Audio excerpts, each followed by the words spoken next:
अब हम आपको मेटावर्स की आभासी दुनिया में भारत की पहली शादी दिखाएंगे और दिलचस्प बात यह है कि शादी में लड़की के दिवंगत पिता भी वर वधू को आशीर्वाद देने के लिए मौजूद रहेंगे। तमिलनाडु के एक जोड़े ने 6 फरवरी को भारत की पहली मेटावर्स शादी करने का ऐलान किया है, जिसमें लड़की के दिवंगत पिता वर वधू को आशीर्वाद देने के लिए वर्चुअल दुनिया में स्वयं उपस्थित रहेंगे। यानी वर्चुअल रियलिटी की मदद से इस विवाह में ऐसे लोग शामिल हो सकेंगे जिनकी मृत्यु हो चुकी है। यह इंटरनेट की दुनिया में एक क्रांतिकारी बदलाव है जो असली दुनिया को एक ऐसी आभासी दुनिया में ले जाएगा जहां जीवन और मृत्यु के बीच भी कोई अंतर नहीं रहेगा। यह सब कुछ मेटावर्स टेक्नोलॉजी की मदद से होगा। वैसे तो इसकी पूरी प्रक्रिया काफी जटिल है, लेकिन हम आपको सरल भाषा में आज समझाएंगे कि इस टेक्नोलॉजी में आखिर होता क्या है। इसे आप इंटरनेट का भविष्य या इंटरनेट का वर्जन 2.0 कह सकते हैं। इंटरनेट का ये नेक्स्ट लेवल है। सोचिए, फिलहाल इंटरनेट का इस्तेमाल करते हुए आपको क्या अनुभव होता है। आप या तो जब वेब पेजेस पर जाते हैं, आप ऑडियो वीडियो कंटेंट देखते हैं, ऑडियो सुनते हैं, वीडियो देखते हैं, या इंफॉर्मेशन को आप देख सकते हैं, पढ़ सकते हैं, सुन सकते हैं। लेकिन मेटावर्स टेक्नोलॉजी आपको एक नए एडवांस्ड स्टेज में लेकर जाएगी। इसमें आप किसी चीज, व्यक्ति या स्थान को न सिर्फ देख, सुन और पढ़ पाएंगे, बल्कि उसे छूकर महसूस भी कर पाएंगे, जैसा कि 6 फरवरी को भारत की इस पहली मेटावर्स शादी में होगा। शादी के लिए भी एक वर्चुअल वर्ल्ड बनाया गया है, जिसमें शादी हॉगवर्ट्स स्कूल में होगी। यह एक काल्पनिक स्कूल है जिसे आपने मशहूर फिल्म हैरी पॉटर में भी देखा होगा। वर्चुअल वर्ल्ड बनाने के बाद दुल्हन के दिवंगत पिता का एक वर्चुअल किरदार बनाया जाएगा जो कुछ ऐसा दिखेगा जैसा आपकी स्क्रीन पर है। इसके अलावा वर वधू, उनके दोस्त और रिश्तेदारों के भी 3D वर्चुअल अवतार बनाए जाएंगे जो इस शादी में शामिल होंगे। हालांकि रियल वर्ल्ड से वर्चुअल वर्ल्ड में जाने के लिए हर व्यक्ति को आंखों पर एक VR हेडसेट और हाथ में खास तरह के ग्लव्स पहनने होंगे, दस्ताने पहनने होंगे। आंखों पर VR हेडसेट लगाते ही ये दूल्हा दुल्हन वर्चुअल वर्ल्ड में प्रवेश कर जाएंगे और अपने दिवंगत पिता का आशीर्वाद भी ले सकेंगे। अगर आपको अब भी ये टेक्नोलॉजी जटिल लग रही है तो आप इसे इस वीडियो के जरिए समझिए जो वर्ष 2020 में दक्षिण कोरिया से आया था। इसमें इस टेक्नोलॉजी की मदद से एक महिला की मुलाकात उसकी 7 साल की बेटी से कराई गई थी जो मर चुकी थी, जिसकी 4 साल पहले वर्ष 2016 में एक बीमारी की वजह से मृत्यु हो गई थी। तब इस महिला ने वर्चुअल वर्ल्ड में प्रवेश करके अपनी बेटी के वर्चुअल अवतार को छूकर महसूस किया था और उससे बात भी की थी। आप इस वीडियो को देखकर ये पूरी टेक्नोलॉजी भी समझेंगे और आप ये भी देख पाएंगे कि जब एक मां अपने मृत बच्चे से इस वर्चुअल रियलिटी की दुनिया में मिलती है तो क्या भावनाएं आती हैं। तो थोड़ी देर के लिए हम आपको इस आभासी दुनिया में लेकर गए थे, वर्चुअल वर्ल्ड में लेकर गए थे। दुनिया जरूर आभासी थी, लेकिन इस मां के जो आंसू थे वो असली थे। इस मां की जो भावनाएं थीं वो असली थीं। और आप सोचिए, जब ये असली भावनाएं, ये असली प्यार, ये असली दुख, ये असली मुस्कुराहट, ये असली आंसू एक वर्चुअल दुनिया के जरिए इनका जब मिलन होगा तो एक नई तरह की चीज आपके सामने आएगी। इस टेक्नोलॉजी की मदद से इंसान वो सब कुछ कर सकता है जिसकी शायद कभी उसने कल्पना भी नहीं की थी। इससे उन लोगों को आभासी दुनिया में जीवित किया जा सकेगा जिनकी मृत्यु हो चुकी है। इसके अलावा मान लीजिए आप अपनी आंखों पर एक VR हेडसेट लगाकर वर्चुअल वर्ल्ड में किसी सड़क के किनारे टहल रहे हैं और इस दौरान किसी दुकान पर आपको कुछ कपड़े पसंद आ जाते हैं तो आप डिजिटल करेंसी से उन कपड़ों को खरीद भी सकते हैं, उन्हें छूकर महसूस कर सकते हैं और जब आप वापस अपनी असली दुनिया में आएंगे तो ये कपड़े आपके घर पर डिलीवर भी हो सकते हैं। इसके अलावा ऑफिस की ऑनलाइन मीटिंग्स, स्कूल की ऑनलाइन क्लासेस का भी वर्चुअल अनुभव लिया जा सकता है। हालांकि इस टेक्नोलॉजी का इससे भी बड़ा फायदा यह है कि इसका इस्तेमाल बच्चों को देश का इतिहास बताने के लिए किया जा सकता है। आज हम सोच रहे थे कि जब आपके सामने आएंगे तो क्या ये टेक्नोलॉजी तो अब दुनिया में आ ही गई है, लोगों को इसके बारे में पता भी है। अब बड़ी चुनौती ये है कि इस टेक्नोलॉजी को अच्छे कामों के लिए सकारात्मक इस्तेमाल कैसे इसका हो सकता है। इस टेक्नोलॉजी का हमारे बच्चों को, छात्रों को, युवाओं को क्या फायदा हो सकता है, या ये टेक्नोलॉजी उन्हें सिर्फ भटकाने के लिए काम आएगी, उनका वक्त बर्बाद करने के लिए काम आएगी। इसलिए हमें लगा कि एक बहुत अच्छी टेक्नोलॉजी है जिसके जरिए हम अपने छात्रों को, युवा पीढ़ी को अपने देश के इतिहास के बारे में बता सकते हैं।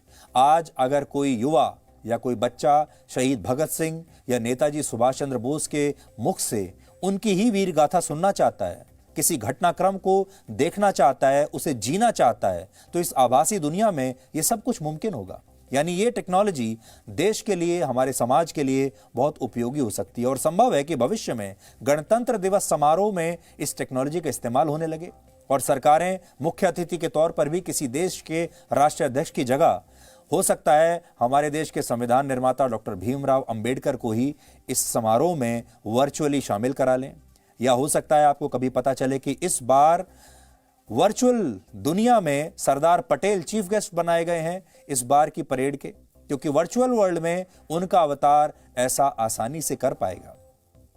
आप महात्मा गांधी से मिल पाएंगे, सरदार पटेल से मिल पाएंगे, नेताजी सुभाष चंद्र बोस से मिल पाएंगे, भगत सिंह से मिल पाएंगे और अपने देश के इतिहास को और हमारे देश के इतिहास के जो सुपरस्टार्स हैं उनसे मिल पाएंगे, उन्हें समझ पाएंगे। मेटावर्स की आभासी दुनिया का रिमोट कंट्रोल इस समय बहुत कम टेक्नोलॉजी कंपनियों के हाथों में है। ये मुट्ठी भर टेक्नोलॉजी कंपनियां हैं। इनमें फेसबुक है, एप्पल है, गूगल है, माइक्रोसॉफ्ट है और एपिक गेम्स जैसी कंपनियां प्रमुख हैं। और अनुमान है कि वर्ष 2035 तक, यानी सोच लीजिए अब से 30-32 सालों में मेटावर्स इंडस्ट्री 75 लाख करोड़ रुपए की इंडस्ट्री बन जाएगी। हालांकि जिस तरह से किसी भी टेक्नोलॉजी के बहुत सारे फायदे होते हैं, उसी तरह उसके नुकसान भी होते हैं। और इस टेक्नोलॉजी का नुकसान यह है कि भविष्य में दुनिया की बड़ी बड़ी टेक्नोलॉजी कंपनियां पूरी दुनिया पर हावी हो जाएंगी, क्योंकि वो अपनी एक ऐसी वर्चुअल दुनिया बना लेंगी जिसमें उनकी अपनी करेंसी चलेगी, उनके अपने शहर होंगे, उनके अपने देश होंगे और इन देशों को चलाने के नियम, इन देशों की चलाने वाली वर्चुअल सरकारें भी उनकी अपनी होंगी। अगर आपको उन देशों की नागरिकता चाहिए तो आपको इन कंपनियों के पास जाना पड़ेगा और इनकी शर्तें पूरी करनी पड़ेंगी। अगर आपको उन देशों में, उन शहरों में किसी कॉन्सर्ट में शामिल होना है, आप किसी रेस्टोरेंट में जाना चाहते हैं, होटल में जाना चाहते हैं, तो आपको इनसे इजाज़त लेनी पड़ेगी। हो सकता है जैसे आज आप किसी दूसरे देश में जाने के लिए वीज़ा लेते हैं उस देश की सरकार से, वैसा ही वीज़ा एक ख़ास कीमत देकर आपको इन देशों में जाने के लिए भी, इन वर्चुअल देशों में जाने के लिए भी लेना पड़ेगा। और तब आप इन टेक्नोलॉजी कंपनियों की मुट्ठी में आ जाएंगे, क्योंकि आपकी सारी डिटेल्स इनके पास होंगी। आज से 30 साल पहले 1992 में जब इंटरनेट अपने बहुत ही शुरुआती चरण में था, तब अमेरिका के मशहूर साइंस फिक्शन राइटर नील स्टीफनसन ने पहली बार मेटावर्स शब्द का इस्तेमाल किया था। मेटावर्स का अर्थ क्या है ये देखिए। मेटावर्स 2 शब्दों से बना है, मेटा और वर्स, इससे मिलकर बना है मेटावर्स। मेटा एक ग्रीक शब्द है, ग्रीक भाषा का शब्द है, जिसका अर्थ होता है पार, जैसे किसी चीज के पार चले जाना। और वर्स शब्द जो है वो यूनिवर्स से आया है, जिसका अर्थ है ब्रह्मांड। यानी मेटावर्स का अर्थ यह हुआ कि आप अपने इस यूनिवर्स को, इससे पार चले जाएंगे। इस यूनिवर्स को पार करके आप एक अगले यूनिवर्स में चले जाएंगे। नील स्टीफनसन ने अपनी एक पुस्तक में न सिर्फ मेटावर्स के भविष्य को तभी देख लिया था, बल्कि उन्होंने यह भी भविष्यवाणी की थी कि एक समय ऐसा आएगा जब ये असली दुनिया टेक्नोलॉजी कंपनियों के हिसाब से नियंत्रित होने लगेगी। और आज ऐसा ही हो रहा है। आज मेटावर्स टेक्नोलॉजी की मदद से वर्चुअल वर्ल्ड में जो शहर बसाए जा रहे हैं, वहां जमीनों की बिक्री शुरू हो गई है। अब आप इस वर्चुअल वर्ल्ड में जमीन खरीद सकते हैं, मकान बना सकते हैं, थिएटर्स बना सकते हैं, रेस्टोरेंट्स, होटल्स बना सकते हैं। और ये कंपनियां अब वहां पर वर्चुअल जमीन बेच रही हैं। और असली दुनिया की तरह यहां भी बीच फेसिंग अपार्टमेंट्स हैं, या बाजार के नजदीक वाला घर, या पार्क फेसिंग घर आपको बाकी जगहों से महंगा मिलेगा। उदाहरण के लिए मान लीजिए भविष्य में अगर आपका दिल करता है कि आप इस टेक्नोलॉजी की मदद से गोवा के किसी इलाके के कसीनो में जाना चाहते हैं, जबकि असल में आपके शहर में लॉकडाउन लगा हुआ है। अब वर्चुअल वर्ल्ड में वो कसीनो जिस जगह पर होगा, उस जगह को शायद किसी ने पहले से ही खरीद लिया होगा और उस कसीनो का भी कोई मालिक होगा। उस पर एक वर्चुअल कसीनो बनाया जाएगा और इसके बाद आप वहां जा पाएंगे और फिर आपको शायद उस कसीनो की टिकट खरीदनी पड़ेगी और वो कसीनो जिस भी व्यक्ति या कंपनी ने बनाया होगा, ये पैसा उसकी जेब में जाएगा। एक और उदाहरण देखिए। कैरिबियन देश बारबाडोस ने एक वर्चुअल कंपनी को इसी वर्चुअल वर्ल्ड में अपनी एम्बेसी बनाने का काम सौंप दिया है और इसके लिए बाकायदा उनकी सरकार ने अपनी एम्बेसी बनाने के लिए वहां पर वर्चुअल जमीन खरीदी है। इससे आप समझ पाएंगे कि असली दुनिया के समानांतर अगर एक आभासी दुनिया भी बन गई तो ये मुट्ठी भर टेक्नोलॉजी कंपनियां कितनी मजबूत हो जाएंगी। इसके अलावा वर्चुअल वर्ल्ड में सब कुछ आर्टिफिशियल इंटेलिजेंस पर निर्भर होगा, जो खतरनाक बात है। उदाहरण के लिए पिछले दिनों अमेरिका में एक लड़की अपनी आंखों पर VR हेडसेट लगाकर इसी वर्चुअल वर्ल्ड में घूमने गई थी और वर्चुअल वर्ल्ड में वो घूम रही थी, लेकिन इसी दौरान इस वर्चुअल वर्ल्ड में एक लड़का उसका पीछा करने लगा और उस लड़के ने इस लड़की के साथ बदसलूकी की। और जब ये लड़की उसे रोकती है, उसे रोकने की कोशिश करती है, तो उस लड़के ने कहा कि ये मेटावर्स की दुनिया है, यहां पर कुछ भी हो सकता है और आप यहां पर किसी भी चीज को रोक नहीं सकते। इसे वर्चुअल वर्ल्ड की पहली आपराधिक घटना माना जा रहा है।